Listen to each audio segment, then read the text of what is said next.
One of the major issues that have come out of these elections is security.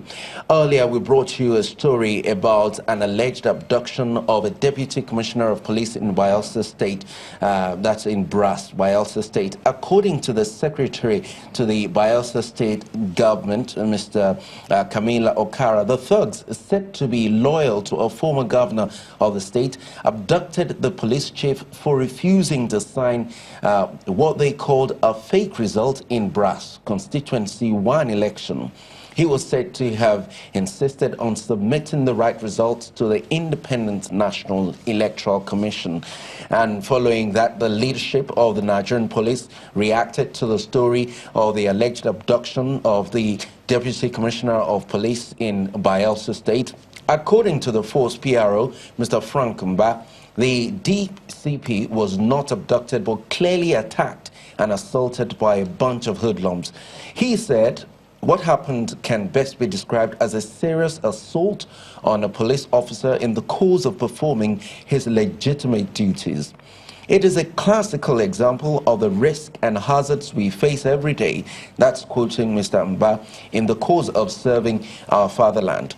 Meanwhile, the IGP Mohammed Adamu has directed the Commissioner of Police in charge of Bayelsa Command to ensure that all those who participated in the ignoble and condemnable act are arrested and brought to book. He warned that the police under his leadership will not condone any form of attack on his personnel. And still in Bayelsa State, Channels Television can confirm to you that the government house correspondent who was earlier reported to have been killed is alive, but in a critical condition.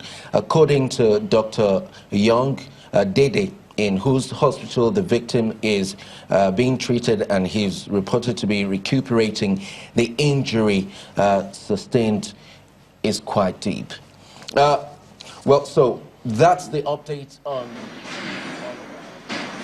Was brought in late in the evening from after 6 yesterday evening and presented with a history of gunshot to his abdomen.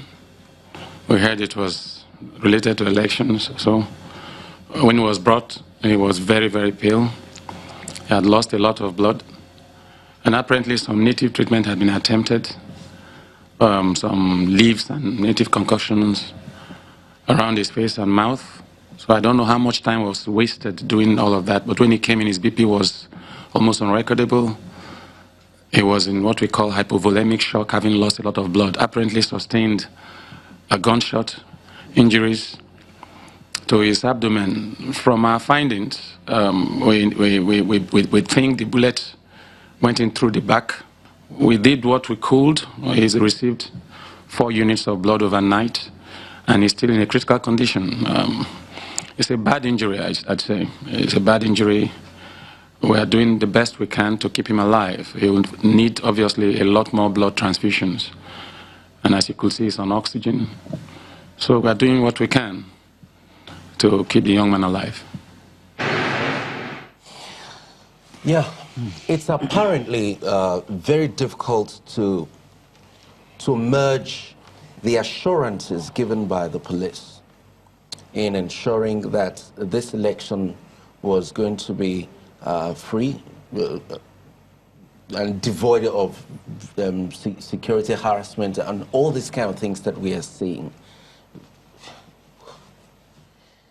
This is a very speechless. Actually. Exactly, it makes you sorrowful, to say the least.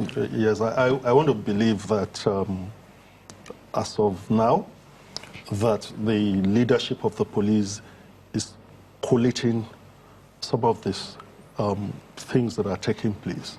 And I'm aware that there is a team solidly dedicated for investigating cases of this nature. Just like Ambassador Kashia said, yes, the police may not need INEC in certain cases. But if you are going to prosecute under the electoral law, you will need the INEC legal department to back you up. But the police has the wide powers.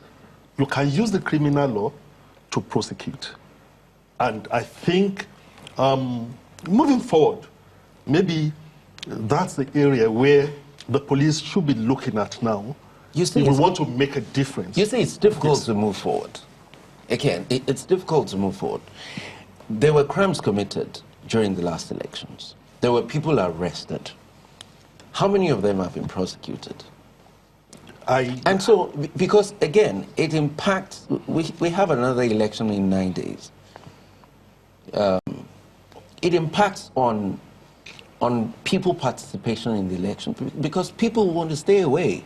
Many parents who allowed their children to, or wards to work as ad hoc staff to INEC may not want that to happen. For how much? Yes, I believe you that, I believe that, yes, it's true that the members of the public, sometimes pessimistic about what police do thereafter.